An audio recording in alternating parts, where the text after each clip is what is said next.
Hello everyone and welcome back to Axon Gamers. Today I felt like doing a video, but I wasn't entirely sure on what I wanted to talk about. I've been wanting to do two videos lately. One for all the finished games I haven't talked about, really. I didn't do a finished video for, let's see, March, April and May so far.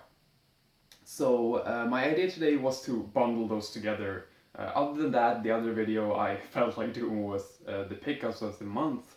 And the thing is, I probably won't finish any more games this month, and I probably won't buy anything else this month, so either would be fine. But today I will talk about the games I've been finished these three last months, so let's get to it. And first, I also want to mention that um, I got good feedback on my previous video about this, like having my TV next to me.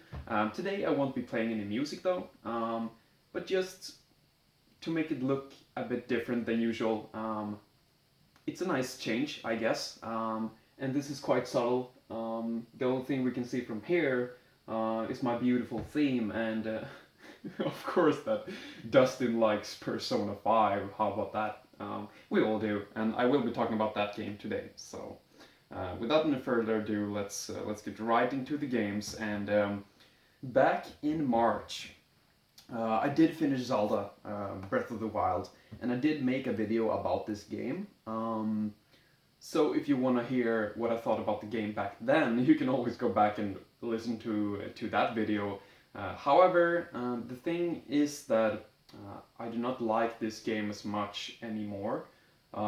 It's one of those games that it's the best when you play it, especially like not spoiled and like you have your good time playing the game, but like trying to talk about it afterwards, there isn't really too much to say about it in my opinion. That's good. I mean, it's a lot of fun to play, but it has more flaws than qualities in my opinion, and it just makes it so hard to talk about. So that's that's one of the reasons why I haven't like had a lot of motivation to make the video talking about the games I finished in March, because this this has made it difficult to me.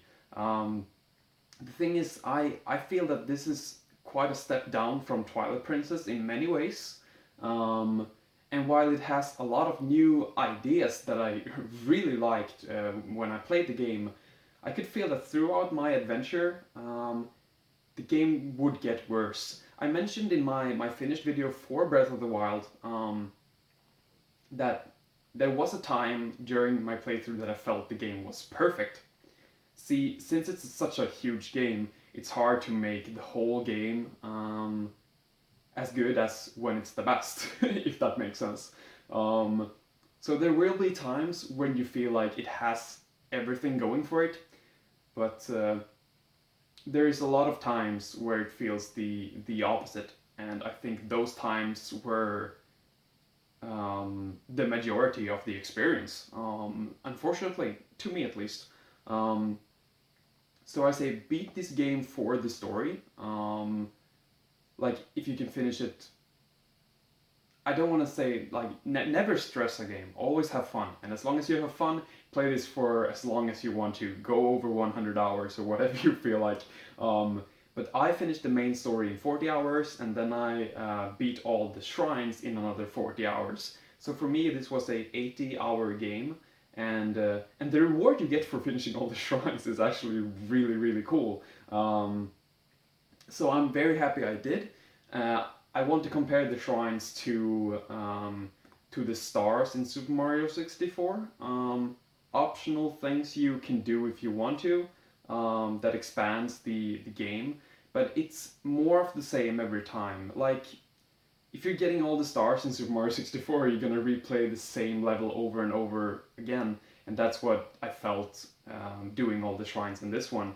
See, you only have 5 or so items to solve puzzles with, and after a while, it's gonna feel like you've done all the puzzles before, like many times at least. Um, Every other shrine was really good though, but the things, they all look the same, and you know, there are 120 of them if I remember correctly, and doing them all, just finding them all, that was a lot of fun. But yeah, I have very mixed opinions of the shrines and obviously on the game as a whole. Um, I did enjoy it though. It's a good game, and I highly recommend you play it. But it's not the masterpiece everybody says it is, in my opinion. And if this is how the upcoming Zelda games are going to be, I hope they bring back many of the things that made the previous 3D Zelda games what they are, and put it into these games. Like the dungeons, for example. The dungeons and the boss battles, those two are like my favorite things in the Zelda games. Um, so like they're not in here, and that's really the problem. The exploration here is good, and the dungeons that are in this game, they're fine, but with the open world approach, it feels like you're like they had to make all the dungeons easy, um, for you to be able to tackle them in any order you want. It's very unfortunate because there's so few too. If there were more of them, or like if you had a there are 4 dungeons in this game. Let me try to explain. So the thing is that if the case was that you beat those 4 in any order you want, and then there would spawn like a second tier of dungeons that are harder or more complicated, after you've beaten all the 4 like first tier of dungeons. That would satisfy me. But since the last dungeon and the first dungeon in this game were basically the same in many ways, yeah, not a fan of that at all. I like the sense of progression in the other Zelda games, so there's that. Um, so that's my negatives, I guess. I could talk about this game for a whole lot more, but I think that my complaints in this video and all my highlights in in my finished video for the game, together should give you a, let's see what we do there. Should give you a like idea of what I think of the game, I guess. So there's that. They have patched this game quite a few times, so the performance is better. You can now play with Japanese voices, and yeah, there's that, I guess. And DLC is coming, so I will play this a bit more, and I feel like replaying the whole game, just to see what I think of it now that I've been reflecting over the game for 2 months. So yeah, there's that. But like I said, good game. So next up is Nier Automata. This is also a game from March. I played this, I finished it, I loved it. I had such a great time playing this game, but I played it with Japanese voice acting, and I felt that there was so much dialogue that I missed. See, there are only a few select times in this game where they stop to talk. It's usually that they talk during platforming or during action scenes, and even during boss battles. Like, some of the best dialogue is probably during the boss fights. And so I felt like, while I did understand the story as a whole, like, I never felt lost in the story. I did get the story, but the dialogue and some of the character development, I think could have been slightly better if I played this in English. So I highly recommend you playing this game with English voices, if you haven't played this already, because this is a phenomenal game. Everything besides the dialogue, which is probably really good, was amazing. This is made by Platinum Games, so the combat is very exciting. It's more of a, so how do I put this? Platinum Games make some excellent character action game. like Metal Gear Rising, which is my favorite action game of all time. That game has some amazing boss fights because you can really feel that it's a great one-on-one fight. Even with enemies, you can always, without lock-on per se, have a really tight fight between you and your enemy. This is more of a brawler. You'll have not like a Muso game, but there will be a lot more enemies on screen in this one, and you also can shoot. So it feels like a bullet hell, which the original Nier tried to do. So Platinum really aced that with this game. Nier Automata, gameplay-wise, is fast. It's a lot of fun, and it's just as varied as the first game too. So it's not just the quick action. There's a lot of like platform scenes, and my favorite character, 9S. I he was my favorite character from story, design, gameplay, and like I preferred his ending too. So his gameplay is a lot about hacking. So you'll hack into objects and also enemies, and that makes the gameplay even more varied. So I thought that was great, and the music in this one is excellent too. What takes this down from like a perfect game, I guess the graphics aren't the best. This has some really good graphics though, but the environments can feel a bit dull after a while. You will replay this game 2 times before you progress to eventually continue the game, and then you'll see the credits roll a few more times. But it's basically you play the game 1 time, you replay the same game from another perspective, and then you continue on and get to the second part of the game. I love that structure. I thought it was really good. And it all makes sense with the story too. There are so many things that are very important that you understand and know in the second half of the game, so that they make you replay the game like the first half 2 times. I think was really good, really good. Definitely a Game of the Year contender. Persona 5 personally is much better, but this is just as good of a game. One of the best, definitely. This year at least. So Nier Automata, if you haven't played this, go ahead and do it. It's a great action game, and I think it's a excellent standalone game too. You don't have to play the Dragon Guard or the first Nier to enjoy this. This should be a whole lot of fun for anyone, really. So the other 2 games I finished in March were not really games, but DLC. So let's start with Dark Souls 3. The DLC was called The Ringed City, and it was the second and last DLC for Dark Souls 3, and the last DLC for the Dark Souls trilogy.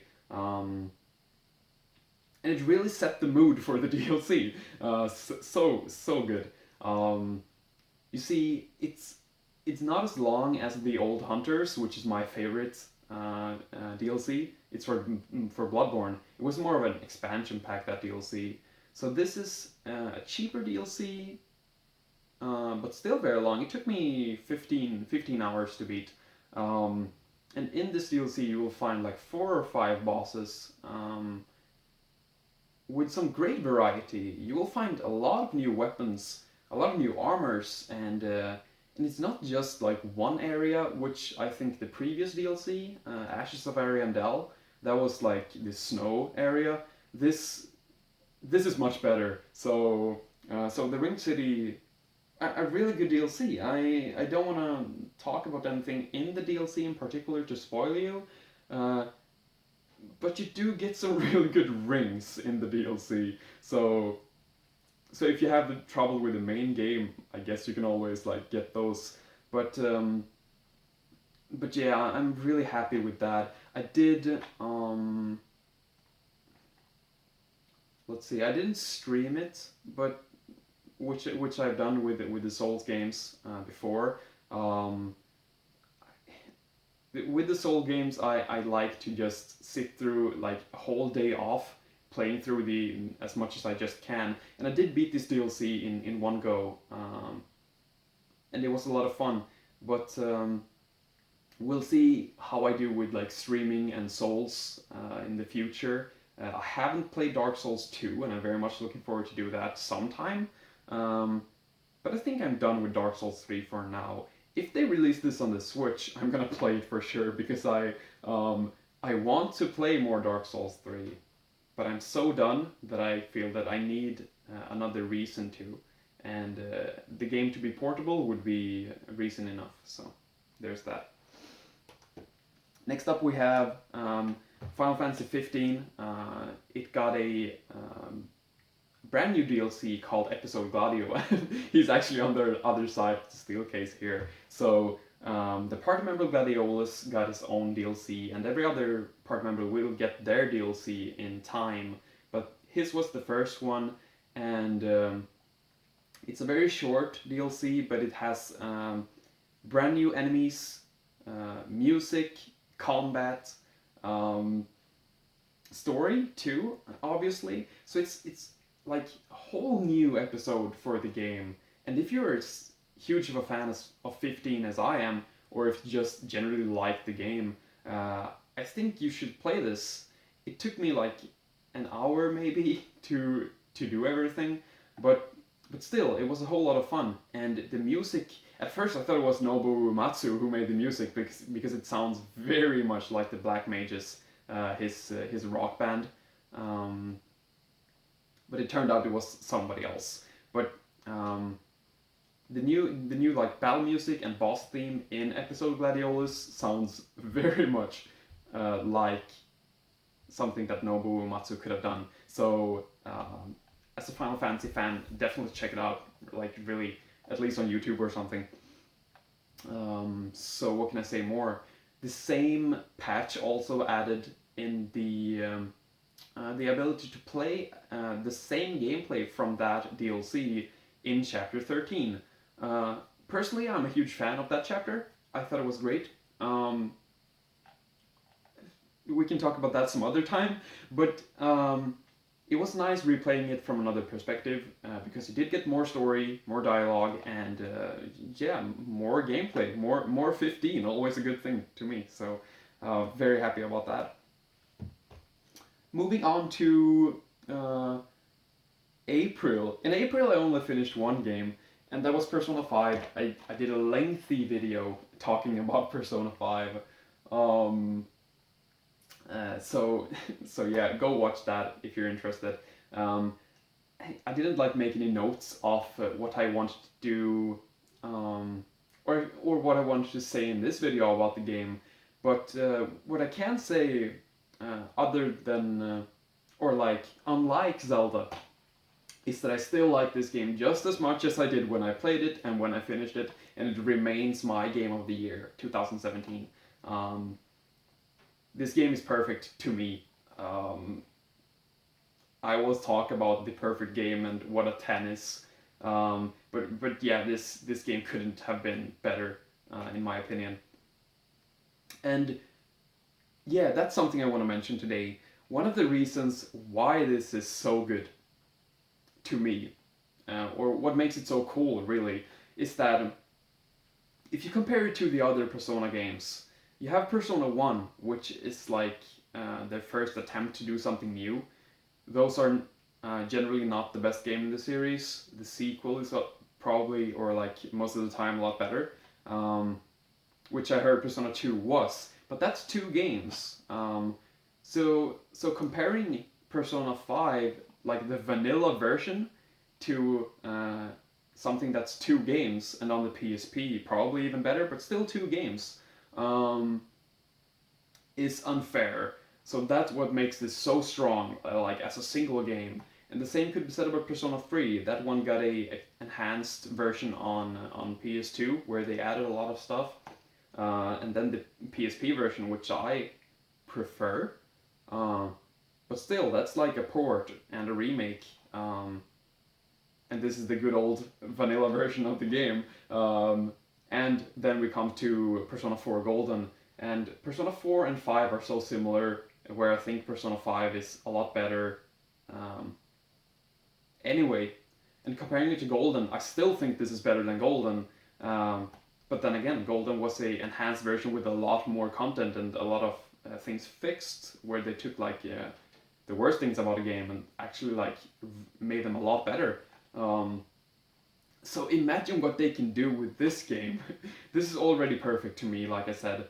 But if they release this in a few years, spicing up like some of not complaints, but things that I would love to see in the game. I'm not sure if it would make the game better or worse, but there are some changes I would appreciate. So very much looking forward to that. But as is, I couldn't be more happy with this game. It's just something about playing a game for that long. This took me 170 hours to beat, and that's probably why it was the only game I did finish in April. But it's something about playing a game for that long without ever getting stuck.